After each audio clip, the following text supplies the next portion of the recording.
Have you ever wondered why some lifters bounce back from injury stronger than ever, while others get stuck in chronic pain for years? Here's the thing. Most people approach injury recovery completely backwards.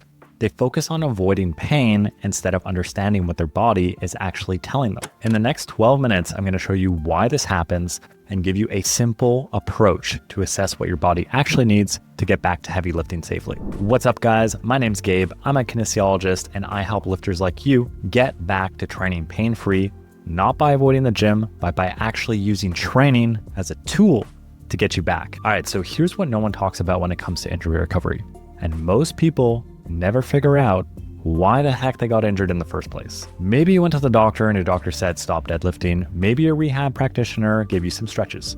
But nobody asked the question, why did this happen in the first place? Here's the real issue. Your body doesn't just randomly break down. Pain is information. You have to learn how to understand it. It's your body telling you that something in your body isn't working quite optimally. So when you hurt your back, for example, it's not because you did a bad movement.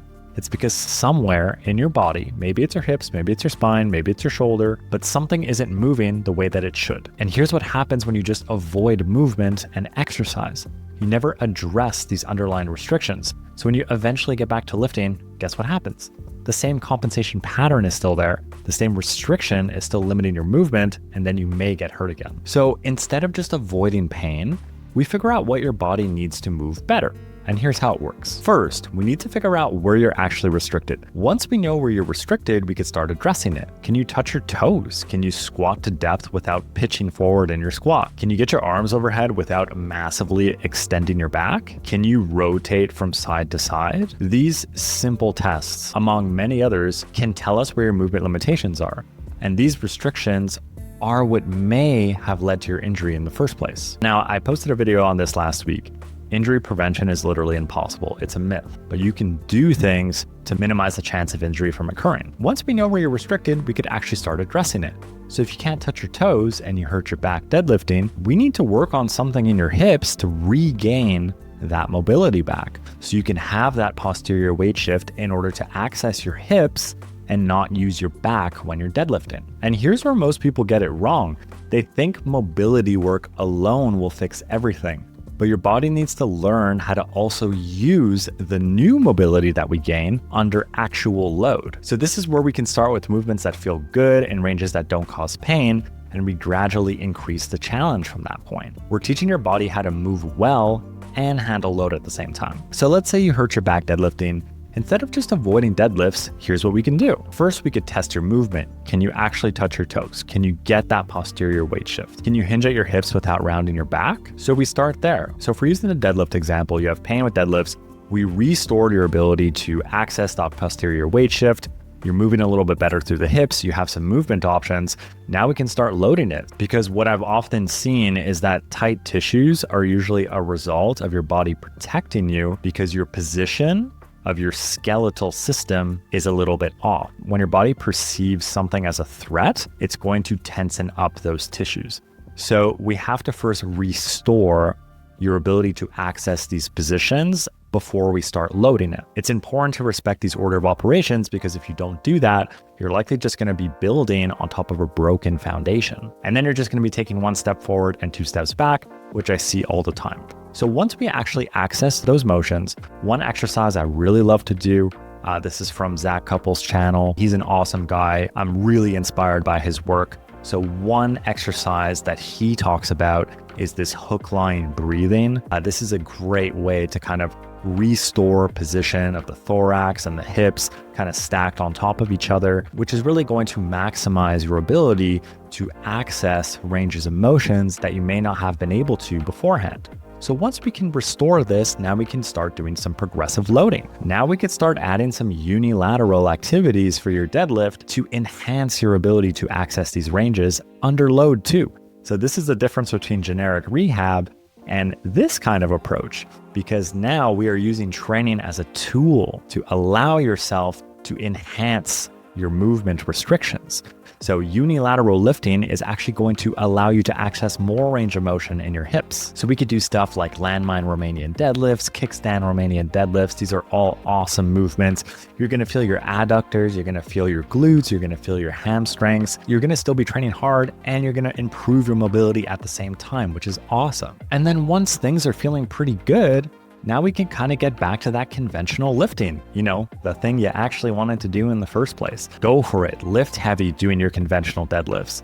You could go back to doing exactly what you're doing before. Rehab shouldn't necessarily be for life. It's kind of like this pit stop where we work on some stuff and then we actually get you back on the track. But the key is this: each step of the way, we're respecting your current capacity while challenging your body to adapt and get stronger. The goal isn't to avoid the movement that hurt you. The goal is to earn the right to do that movement again by addressing what caused the problem in the first place. Now, here are some super common mistakes that I see a lot. Mistake number one is ignoring the assessment. The biggest mistake is I see people jumping straight to the exercises without understanding what they actually need. You can't fix what you don't understand. Pain is multifactorial, so you need to look at everything around you that could be influencing your sensitivity. So this is where pain education is super critical. You have to understand what's going on and you have to be on board with it. Like if you don't believe in it, then there's no way your body's going to accept moving forward and allow these changes to occur. So the psychology behind this is super important. Mistake number two is thinking that just stretching or doing mobility work will solve everything.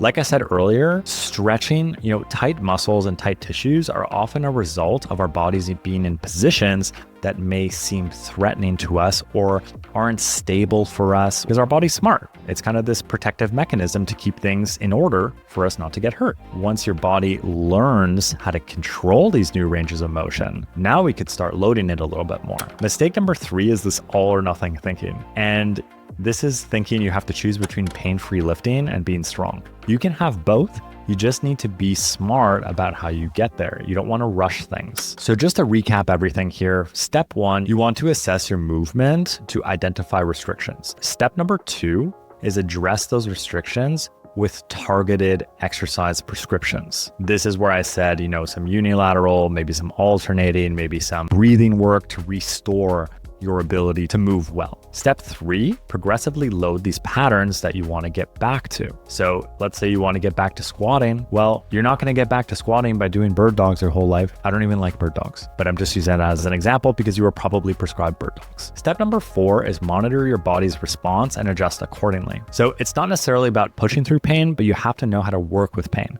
So for example, you can use a scale in this case. So I usually ask people like, hey, how did this feel? Oh, well, it hurt. Okay, well, on a scale of 1 to 10, how much did it hurt? Like 10 being hospital, 0 being this didn't hurt at all. Where are you at? Oh, well, it was like a 2 on 10. All right, cool. That's fine. 2 on 10 is normal. Your tissues are going to be sensitized, so it's normal to have a little bit of pain. But let's say you say like, oh, that was an 8 on 10. Well, now we're actually going backwards because now your body passed that threshold of adaptation, and now you're going to have to recover from that. So it's important to know how to work with pain. You can't just push through it all the time. You have to push through it smartly. And another thing too is you have to address how you felt during the activity, how you felt the next day, because there are different responses to pain in your body. Pain works on different timelines. So sometimes what felt good one day might actually feel pretty bad the next day, and that can be a sign that you crossed the line too. So you need to understand what your body needs and giving it the right stimulus to adapt and get stronger. Because if you also give it no stimulus, then it's not going to get better either. So you really have to find that kind of sweet spot between the two. So, just assessing where your restrictions are just one part of the puzzle here. And look, everything I said today sounds simple in theory. It's obviously a little bit more tricky in actual practice. So this is why it's crucial to find someone who understands your objectives and who actually understands the environment that you want to get back to. And that's my biggest issue right now, is that I see a lot of people doing rehab that doesn't necessarily align with their training objectives. I've said this before, you can't do bird dogs your whole life to prevent back pain. It's just not going to happen. Eventually you have to get back to deadlifting, you have to get back to squatting, you have to get back to training. So you can't do these things forever. And I don't want to shit on practitioners out there, but there are some that don't understand basic strength and conditioning loading progressions in order to get you back towards your lifting goals. And that's the gap that I'm looking to fill. So I hope you found this video helpful. If you're interested in learning a little bit more about my method and my approach on how I help other lifters who love training get back to training pain-free, click the link in the description below. I've put together a free training that explains my whole process in detail. If you're looking to work with me one-on-one, DM me the word rebuild on Instagram, and I'll see you guys next week.